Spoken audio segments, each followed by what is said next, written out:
दोस्तों, अगर आप भी किसी बैंक से लोन लेने के इच्छुक हैं और अगर वो बैंक सरकारी हो और अगर आप चाहते हैं कि हम सरकारी बैंक से लोन लेना चाहते हैं, तो उस तरह का एक लोन आज मैं आपको बताने वाला हूं जो कि आप यूनियन बैंक ऑफ इंडिया से ले सकते हैं। बेसिकली तो यहाँ पे ये बैंक काफ़ी बड़ा है, इंडिया का नामी ग्रामी बैंक है और यहाँ पे आपको सभी तरह के जो लोन्स हैं वो इस बैंक के द्वारा दिए जाते हैं, जिसमें personal loan, home loan, two wheeler, loan against property, यानी कि आपको कोई भी आपकी ज़रूरत हो उसके लिए लोन यहाँ पे दे दिया जाता है। लेकिन उसके लिए कुछ टर्म एंड कंडीशंस होती हैं और इसके अलावा आपको अप्लाई किस तरह से करना होता है, क्या रेट ऑफ इंटरेस्ट रहता है, कौन कौन लोग ये लोन ले सकते हैं, तो ये सभी डिटेल्स मैं आपको यहाँ पे देने जा रहा हूँ इस वीडियो में। तो वीडियो को पूरा देखिएगा। चैनल पे अगर पहली बार आए चैनल को सब्सक्राइब कर लें, साथ में दिए गए बेल आइकन को ज़रूर दबा दें। तो सबसे पहले तो हम वेबसाइट पे आ चुके हैं यूनियन बैंक ऑफ इंडिया की, जिसका लिंक मैंने वीडियो की डिस्क्रिप्शन में आपको दिया है। तो यहाँ पे आप देख सकते हैं कि यहाँ पे काफ़ी सारे लोन्स आपको दिए जाते हैं। Personal loan, home loan, builder tie up loan, education loan, vehicle loan, online loan, track online. तो ये लोन्स आपको मिलेंगे। तो बेसिकली हम यहाँ पे पर्सनल लोन की बात करने वाले हैं। पर्सनल लोन में आएंगे तो काफ़ी सारे जो कैटेगरीज़ हैं आपको यहाँ पे मिल जाती हैं, जिसमें union woman professional personal loan scheme, इसके बाद Union personal scheme for salaried individual यानी कि सैलराइड या गवर्नमेंट एम्प्लॉयज़ के लिए, इसके बाद Union personal loan non salaried जो बिज़नेस करते हैं या अपना कोई कारोबार करते हैं, personal loan under special retail lending scheme government employees के लिए, Union professional personal loan scheme, Union Aashiyana personal loan scheme, Union Aashiyana overdraft scheme. तो इस तरह से आपको जो अलग अलग तरह के जो पर्सनल लोन हैं वो यहाँ पे मिलते रहते हैं। तो मैं आपको यहाँ पे सबसे पहले सैलराइड के लिए यहाँ पे बताऊँगा। अगर कोई भी सैलराइड पर्सन यहाँ पे लोन लेना चाहता है तो उसके लिए क्या टर्म एंड कंडीशंस रहेंगी, उसको हम वन बाय वन यहाँ पे जान लेते हैं। तो यहाँ पे जो सैलराइड लोन है उसको दो कैटेगरीज़ में यहाँ पे डिवाइड किया गया है। सबसे पहले है स्कीम ए टाई अप, ये लोन आप यहाँ पे ले सकते हैं। दूसरा scheme b non tie up. तो यहाँ पे अगर हम टाई अप की बात करें, permanent confirm employees of reputed private institutes organization in India, किसी भी प्राइवेट कंपनी में आप काम करते हैं और अगर आपका सैलरी अकाउंट यूनियन बैंक के साथ नहीं है तो भी यहाँ पे जो लोन है आपको मिलेगा। और मिनिमम जो मंथली ग्रॉस सैलरी है 15,000 रुपये आपकी होनी चाहिए। अगर आप दिल्ली, मुंबई, कोलकाता, चेन्नई, बेंगलुरु, अहमदाबाद, पुणे इस तरह की सिटीज़ में रहते हैं तो आपकी जो सैलरी है वो यहाँ पे होनी चाहिए 20,000। इसी तरह से अगर स्कीम बी की बात करें जो कि नॉन टाई अप है, यहाँ पे अगर आप परमानेंट कन्फर्म एम्प्लॉय और रेप्यूटेड प्राइवेट इंस्टीट्यूट और ऑर्गेनाइजेशन में काम करते हैं और यहाँ पे जो कंडीशन चेंज हो जाती है कि आप कम से कम 6 मंथ पुराने कस्टमर होने चाहिए बैंक के, तो आपको ये फैसिलिटी मिलेगी।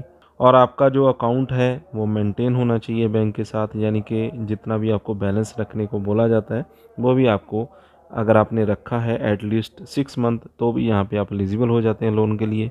और यहाँ पे भी आपकी जो सैलरी है कम से कम 15,000 रुपये और अगर आप दिल्ली, मुंबई, कोलकाता, चेन्नई, बेंगलुरु, अहमदाबाद, पुणे से हैं तो 20,000 रुपये आपकी सैलरी होनी चाहिए। और यहाँ पे जो मिनिमम अमाउंट है उसकी कोई लिमिट नहीं है। मैक्सिमम अमाउंट स्कीम ए में आपको 15 लाख रुपए तक की मिल जाएगी। Maximum quantum scheme b tie up में यहाँ पे आपको 5 लाख रुपए तक की, जो कि न्यू फर्स्ट टाइम बोरोवर है उनको यहाँ पे मिलेगी। अगर आप एग्जिस्टिंग बोरोवर हैं, सेटिस्फैक्ट्री रीपेमेंट आप करते हैं, 2 साल का आपका जो रिकॉर्ड है अच्छा है, यानी कि बैंक से लोन लेने के लिए आपको यहाँ पे सीधा सीधा आपकी जो रीपेमेंट है वो अच्छी होनी चाहिए। पहले भी आपने कोई लोन लिया है, उसका रीपेमेंट टाइम से किया है, तो स्कीम बी टाई अप में भी आप 15 लाख के लिए एलिजिबल हो जाएंगे। यानी कि फ़र्स्ट टाइम लेंगे 5 लाख मिलेगा, नेक्स्ट टाइम आप अगर अच्छे रिकॉर्ड के साथ लेंगे तो 15 लाख रुपए तक का यहाँ पे आप ले सकते हैं। तो ये भी टर्म लोन रहेगा। एज की बात करें कम से कम 18 साल होनी चाहिए और रिटायरमेंट से 1 साल पहले आपकी जो एज है मैक्सिमम वो होनी चाहिए। रेट ऑफ इंटरेस्ट की बात करें तो यहाँ पे एक आपको अलग से पेज मिल जाता है जिसमें आपको सभी रेट ऑफ इंटरेस्ट यहाँ पे मेंशन किए रहते हैं। तो यहाँ पे आप देख सकते हैं कितना रेट ऑफ इंटरेस्ट किस अमाउंट पे लगने वाला है। अगर 30 लाख का लेते हैं, किस जो कैप में आप लेते हैं तो उस पे उतना ही रेट ऑफ इंटरेस्ट आपको यहाँ पे चार्ज होगा। तो इसको आप डिटेल में पढ़ सकते हैं, ये भी आपको वेबसाइट के ऊपर लिंक मिल जाएगा, एक पूरा पेज डाउनलोड हो जाएगा।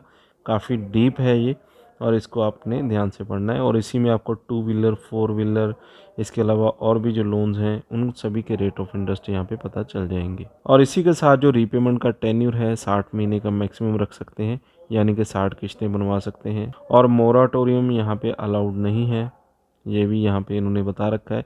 जैसे कि कोविड काल में मोराटोरियम चलता था लेकिन अभी इनवैलिड है। अगर आप ऐसा कुछ सोच रहे हैं तो यहाँ पे आपको फैसिलिटी नहीं मिलेगी। सिक्योरिटी यहाँ पे रखने की आपको ज़रूरत नहीं है, सिंपली आपको आपके डॉक्यूमेंट के ऊपर ही लोन मिल जाएगा। और अगर गारंटी की बात करें तो in case borrower is a single, widow, divorcee, then personal guarantee of one of the co employee. अगर इन तीनों कैटेगरीज में से आप कोई एक हैं तो आपको किसी को एम्प्लॉय की यहाँ पे गारंटी डालनी होगी। और अप्लाई करने के लिए यहाँ पे क्लिक हेयर पे आपने क्लिक कर देना है और यहीं पे आपको एक पर्सनल लोन की कैटेगरी मिलेगी, इस पे आपने मोर पे क्लिक कर देना है। और यहाँ पे आपको 4 कैटेगरी के लोन देखने को मिल जाते हैं। एक तो रिटेल लोन, इसके बाद जो दूसरा है एमएसएमई लोन, तीसरा जो है पेंशनर लोन और चौथा है एजुकेशन लोन। इनमें से कोई भी आप एक लेना चाहते हैं तो उसी सेक्शन पे आपने क्लिक कर देना है। तो मैं रिटेल पे क्लिक कर देता हूँ। इसके बाद सबसे पहले आपने अपनी जो एलिजिबिलिटी है वो चेक करनी होती है। इसके बाद अप्लाई फॉर लोन, लोन के लिए अप्लाई करना होता है। इसके बाद अपनी जो एप्लीकेशन है उसे कंप्लीट कर देना है। उसके बाद आप अपना जो स्टेटस है उसे ट्रैक कर सकते हैं। तो एलिजिबिलिटी चेक करने के लिए सबसे पहले आपको जो फॉर्म फिल करना है, आपको बताना है टाइप ऑफ लोन, किस तरह का लोन यहाँ पे आप लेना चाहते हैं। इसके बाद यहाँ पे आपका डेट ऑफ बर्थ आ जाएगा। इनकम डिटेल में आपने बताना है कि आप वैसे तो सैलराइड के लिए अप्लाई कर रहे हैं, ग्रॉस इनकम आपकी कितनी है इस सेक्शन में आपने डाल देनी है। एग्जिस्टिंग अगर आपकी कोई ईएमआई चल रही है वो आपने यहाँ पे डाल देनी है। कोई अदर डिडक्शन आपके अकाउंट में से होती है मंथली, वो आपने यहाँ पे बता देनी है। कोई इनकम टैक्स आप पे करते हैं तो वो यहाँ पे आपने फिल कर देना है। नेट इनकम मंथली आपने यहाँ पे बता देनी है। इसके बाद आपको कितना लोन चाहिए और लोन अमाउंट यहाँ पे आपने डाल देना है। इसके बाद आपने अपना जो रिलेशनशिप है बैंक के साथ बताना होता है कि आपका अकाउंट पहले से बैंक में है या नहीं है। अगर नहीं है तो नो पे क्लिक कर देंगे, अदरवाइज़ यस कर देंगे। तो हम नो पे क्लिक करके चलते हैं। टाइप ऑफ लोन आपने बताना है किस तरह का लोन लेना चाहते हैं। और आपका एम्प्लॉयमेंट, आप गवर्नमेंट एम्प्लॉय हैं या प्राइवेट लिमिटेड कंपनी में काम करते हैं। लोन अमाउंट यहाँ पे डाल देना है। लोन अमाउंट यहाँ पे आपने बता देना है कितना लेना आपने। इसके बाद आपकी बेसिक डिटेल आपने डालनी है, first name, middle name, last name, date of birth. और यहाँ पे आपने अपना जेंडर बता देना है। मोबाइल नंबर यहाँ पे आपका आ जाएगा जिस पे ओटीपी आएगा और आपने वेरीफाई करवाना है। ईमेल आईडी यहाँ पे डाल देनी है। रेजिडेंशियल स्टेटस यहाँ पे बता देना है। मैरिटल स्टेटस यहाँ पे डाल देना है। आइडेंटिटी डिटेल्स में आधार नंबर यहाँ पे डाल देना है। पैन नंबर यहाँ पे डाल देना है। Passport number, voter ID, driving licence, इनमें से कोई भी आप 2 डॉक्यूमेंट दे सकते हैं जिन पे स्टार लगा हुआ है, वो मैंडेटरी है।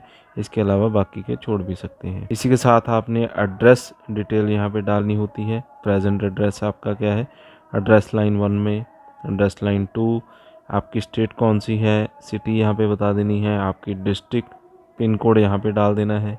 और परमानेंट एड्रेस अगर सेम है तो यहाँ पे टिक कर देंगे। अगर चेंज है तो दोबारा से आपने अपने परमानेंट एड्रेस की डिटेल अलग से यहाँ पे डाल देनी है। एम्प्लॉयमेंट डिटेल आपने बतानी है कि आप किस तरह के एम्प्लॉई हैं, सैलराइड हैं, सेल्फ एम्प्लॉयड हैं और गवर्नमेंट एम्प्लॉय हैं या प्राइवेट लिमिटेड में काम करते हैं। कंपनी का नाम क्या है, total experience, address line 1, address line 2, 3 और स्टेट और सिटी यहाँ पे बता देनी है। डिस्ट्रिक्ट और पिन कोड यहाँ पे आपने डाल देना है। बैंक का नेम डाल देना है। स्टेट, सिटी, ब्रांच और सेव पे आपने क्लिक कर देना है। तो यहाँ पे इतनी ही डिटेल्स आपने डालनी होती है, इससे आपकी जो एप्लीकेशन है वो सबमिट हो जाती है और आपको आपका एक रेफरेंस नंबर इशू कर दिया जाता है। और इसके बाद 24 घंटे के अंदर अंदर आपके पास कस्टमर केयर से कॉल आती है, बैंक के कस्टमर केयर से, और उस पर आपसे पूछा जाता है कि आपको कितना लोन चाहिए, कौन कौन से डॉक्यूमेंट चाहिए होंगे और किस तरह से पूरा प्रोसेस रहेगा। ये पूरी जानकारी आपको कस्टमर केयर अधिकारी देंगे और आपको किसी भी अपने नियर बाय ब्रांच पे बुलाया जाएगा डॉक्यूमेंट के साथ और आपको वहाँ पे बता दिया जाएगा कि कितना लोन बैंक आपको दे सकता है और 24 से 48 घंटे में वो अमाउंट आपके अकाउंट में आ जाएगा। और वहाँ पे जाकर आपको जो साइन वगैरह है वो करने हैं और फॉर्म आपका बेसिक यहाँ पे फिल हो जाता है। उसके बाद आपके जो डॉक्यूमेंट वगैरह होते हैं वो आपने बैंक में जाकर सबमिट कर देने होते हैं और साथ ही आपका 24 या 48 घंटे में आपका जो अमाउंट है आपके बैंक अकाउंट में डाल दिया जाता है। तो इतना ही दोस्तों यहाँ पे प्रोसेस होता है और बहुत ही सिंपल है। 10-15 लाख का जो लोन है अगर आप एलिजिबल हैं तो बहुत ही ईजिली आप यूनियन बैंक ऑफ इंडिया से ले सकते हैं। तो फिलहाल इस वीडियो में बस इतना ही। अगर आपका कोई सवाल है तो आप कमेंट बॉक्स में कमेंट करके बता सकते हैं। हम हर एक कमेंट का जवाब ज़रूर देते हैं। और वीडियो अच्छा लगे तो वीडियो को लाइक और शेयर करें। चैनल पे अगर पहली बार आए चैनल को सब्सक्राइब कर लें, साथ में दिए गए बेल आइकन को दबा दें।